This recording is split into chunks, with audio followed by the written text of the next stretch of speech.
SLBC టన్నెల్లో సహాయక చర్యలు 13వ రోజుకు చేరుకున్నాయి. ఇప్పటి వరకు కార్మికులకు సంబంధించి ఎటువంటి ఆనవాలు బయటపడలేదు. సహాయ బృందాలు నిరంతరం శ్రమిస్తున్నా అడుగడుగున అవాంతరాలు ఎదురవుతున్నాయి. కన్వేయర్ బెల్ట్ పునరుద్ధరణతో సహాయక చర్యలు వేగవంతం చేశారు. అలాగే టన్నెల్లో బోరింగ్ మిషన్ తొలగింపు ప్రక్రియ పూర్తి కాలేదు. అధికంగా వస్తున్న ఊట, నీరు, బురద, మట్టి కారణంగా సహాయ చర్యలకు ఆటంకం ఏర్పడుతుంది. మరోవైపు ఢిల్లీ నుంచి వచ్చిన నిపుణులు ఎస్ఎల్బీసీ టన్నెల్ను పరిశీలించారు.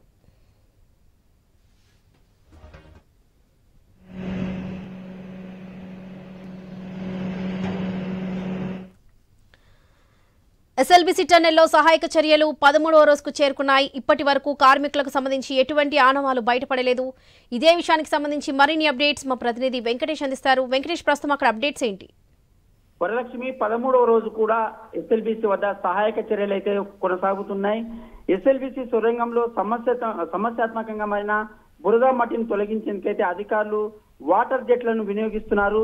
సహాయక చర్యలపై కూడా disaster management special chief secretary Arvind Kumar స్థానిక ఎమ్మెల్యే వంశీకృష్ణతో పర్యవేక్షణ చేస్తున్నారు. దీనికి సంబంధించి సొరంగంలో చిక్కుపోయిన వారిని 8 మందిని కూడా కనుగొనేందుకైతే విఫల యత్నాలు చేస్తున్నారు. దీనికి సంబంధించి NDRF, SDRF, Singareni, rat hole mines, HYDRAA తదితర ఏజెన్సీల నిపుణులతో ఈ బురద తొలగింపుకు నిమగ్నమయ్యారని చెప్పవచ్చు. ఫలితం తేలకపోవడంతో వాటర్ జెట్లను అయితే వినియోగిస్తున్నారు. టన్నెల్ మిషన్ కూడా ఎక్కడైతే బోరింగ్ మిషన్ కు చుట్టుపక్కల పేరుకుపోయిన బురదను నీటి పంపు సాయంతో వాటిని తొలగించేందుకైతే ఏర్పాటు చేశారు. ఇప్పటికే ఒక కన్వేయర్ బెల్ట్ తో 100 టన్నుల మట్టిని ఆ బురదను బయటికి పంపించే ఏర్పాట్లు రెస్క్యూ టీం చేస్తున్నది.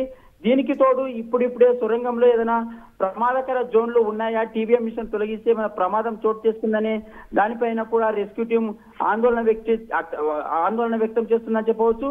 దీంతో పాటు షీర్ జోన్ అనే ప్రాంతంలో రోబో సేవలను వినియోగించుకంటే అవకాశాలను అయితే హైదరాబాద్ చెందిన ఎన్వి రోబోటిక్స్ ప్రతినిధి కూడా బృందాన్ని టన్నెల్లో పర్యవేక్షిస్తున్నారు. అక్కడ వాళ్ళు ఆ టన్నెల్లో కూడా లోపలికి వెళ్లి సందర్శించారు.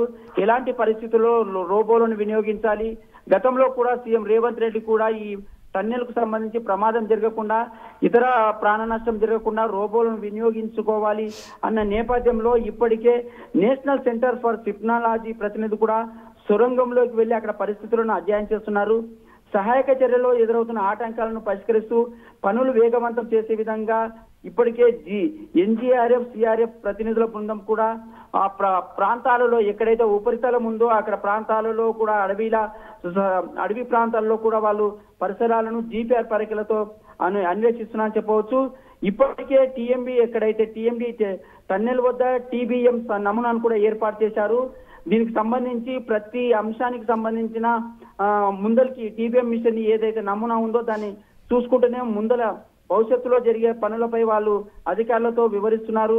అంటే గతంలో జీపీఆర్ రాడర్ సాయంతో గుర్తించిన 8 పాయింట్లను ఎక్కడైతే ఉన్నావో అనుమానిత తవ్వకాలని అక్కడనే గల్లంతైన 8 మంది ఉన్నారని దాని తవ్వకాలు కూడా చేపట్టారు. ఎక్కడ కూడా ఇప్పటి వరకు ఆ తవ్వకాలలో మనుషుల అవశేషాలు కానీ ఇతర ఎక్కడ కూడా కనిపించలేదని చెప్పవచ్చు. రెస్క్యూ టీంకి అయితే ముఖ్యంగా బురద, వాటరు, దాని ఊపికి వస్తున్న వాటరే చాలా అడ్డంకిగా మారిందని చెప్పవచ్చు. అయినా కూడా రెస్క్యూ టీంలు అయితే సహాయక చర్యలు అయితే కొనసాగుతూనే ఉన్నాయి. ఇప్పటికి కూడా 11 బృందాలతో పాటు ఢిల్లీ నుంచి వచ్చిన మరో బృందంతో కూడా అక్కడ పరిసరాలను పరిశీలిస్తున్నారు. మున్ముందు చర్య తీసుకునే సహాయక చర్యల వల్ల ఏమైనా ఇబ్బందులు తలెత్తుతావా, దానికి సంబంధించిన ఏదైనా రోబోల సహాయం తీసుకొని ముందుకు వెళ్ళాలా, ప్రత్యామ్నాయ ఏర్పాట్లు ఎలా ఉన్నాయనే దానిపైన కూడా అధికారులు అయితే పర్యవేక్షణ చేస్తున్నారు. ఇప్పటికే అక్కడ జిల్లా కలెక్టర్లు, దాంతో పాటు రాష్ట్రానికి సంబంధించిన సహాయక బృందాల ప్రతినిధులు కూడా సహాయక బృందాలకు వివరంగా వివరిస్తున్నారు. మనం భవిష్యత్తులో ఈ టీబీఎం మిషన్ తొలగిస్తే టీబీఎం మిషన్ పైన ఉండే పైకప్పు కూడా కూలే అవకాశం ఉందా లేదని దానిపైన కూడా శోధిస్తున్నారు. ఏది ఏమైనప్పటికీ 13వ రోజు కూడా మృతదేహాల అన్వేషణ అయితే కొనసాగుతూనే ఉంది వరలక్ష్మి. రైట్.